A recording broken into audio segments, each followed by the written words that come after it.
नमस्कार, फटाफट बुलेटिन में आप सभी का स्वागत है और नजर डालते हैं आज की खास खबरों पर। राजस्थान के जोधपुर शहर में सांप्रदायिक तनाव के बाद मंगलवार को 10 थाना क्षेत्रों में लगा कर्फ्यू। मुख्यमंत्री अशोक गहलोत ने लोगों से शांति और सद्भाव बनाए रखने की अपील की।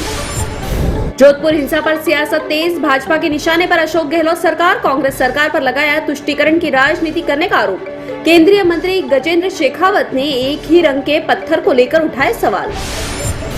मध्य प्रदेश के खरगोन में कर्फ्यू के बीच मनाई गई ईद और अक्षय तृतीया। दिग्विजय सिंह ने 22 दिन बाद भी कर्फ्यू लगे होने पर सरकार पर उठाया सवाल।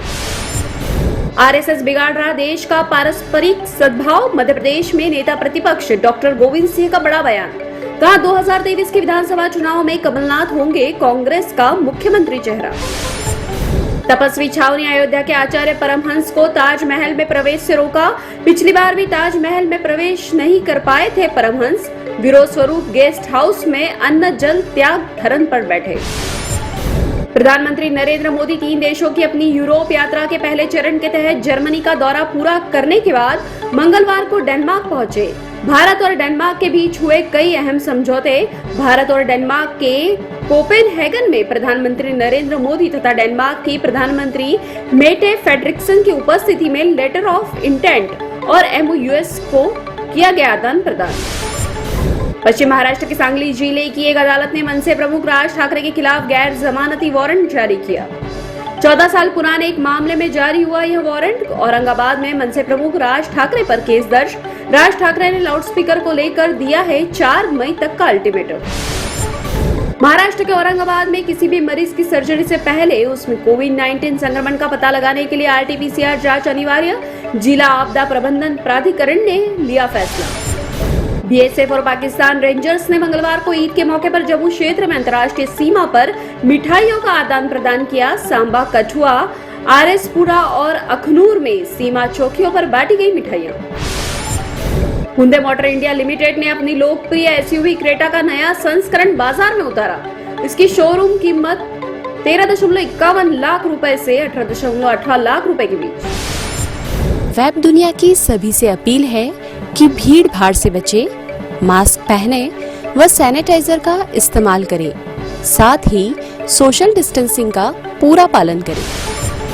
मध्य प्रदेश के स्कूलों में पढ़ाया जाएगा भगवान परशुराम के जीवन का पाठ। परशुराम जयंती पर सीएम शिवराज का ऐलान। पुजारियों को 5000 मानदेय देने का ऐलान। चाचा शिवपाल ने साधा सपा मुखिया अखिलेश यादव पर निशाना। बिना नाम के लिए कहा, हमने उसे चलना सिखाया और वह हमें रोनता चला गया। यूपी के चुनाव परिणाम आने के बाद बढ़ गई चाचा भतीजे के बीच की दूरियां।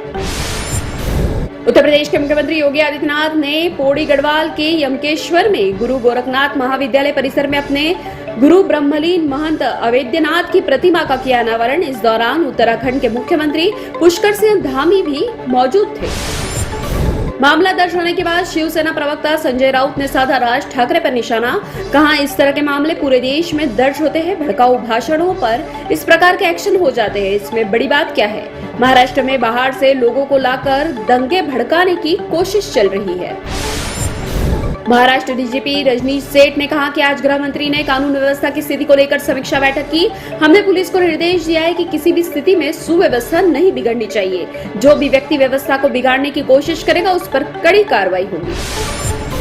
ईद के अवसर पर कोलकाता के रेड रोड पर लोगों को संबोधित करते हुए पश्चिम बंगाल सीएम ममता बनर्जी ने कहा कि आज देश में जो फूट डालो राज करो की नीति चल रही है वो ठीक नहीं है। हम एकता चाहते हैं, हम सारे जहां से अच्छा हिंदुस्तान हमारा चाहते हैं। नई दिल्ली में संसद मार्ग मस्जिद में ईद की नमाज अदा करने के बाद कांग्रेस नेता गुलाम नबी आजाद ने कहा कि कश्मीर की कश्मीरियत बहाल है, उसमें कोई बदलाव नहीं आया। चुनाव हो जाए, ताकत लोगों के हाथ में दे दी जाए तो मुझे लगता है कि सब कुछ ठीक हो जाएगा। पंजाब के मुख्यमंत्री भगवंत मान ने कहा कि राज्य में नफरत फैलाने वालों के लिए कोई जगह नहीं। जमीन पर नफरत के बीज नहीं अंकुरित होते। बॉलीवुड एक्ट्रेस तनुश्री दत्ता की कार का महाकाल मंदिर जाते समय हुआ एक्सीडेंट। तनुश्री को पैरों में चोट लगने से लगे टाके, इसके बावजूद वे पहुंची मंदिर। KGF 2 के हिंदी वर्जन के बॉक्स ऑफिस कलेक्शन पहुंचे 400 करोड़ रुपए के करीब। 19 दिन में हुए 373.33 करोड़ रुपए। ये थे फटाफट बुलेटिन और ताजा अपडेट के लिए जुड़े रहिए हमारे साथ, यानी कि विजिट कीजिए webdunia.com। वेब दुनिया की सभी से अपील है कि भीड़ भाड़ से बचे, मास्क पहने व सैनिटाइजर का इस्तेमाल करें। साथ ही सोशल डिस्टेंसिंग का पूरा पालन करें।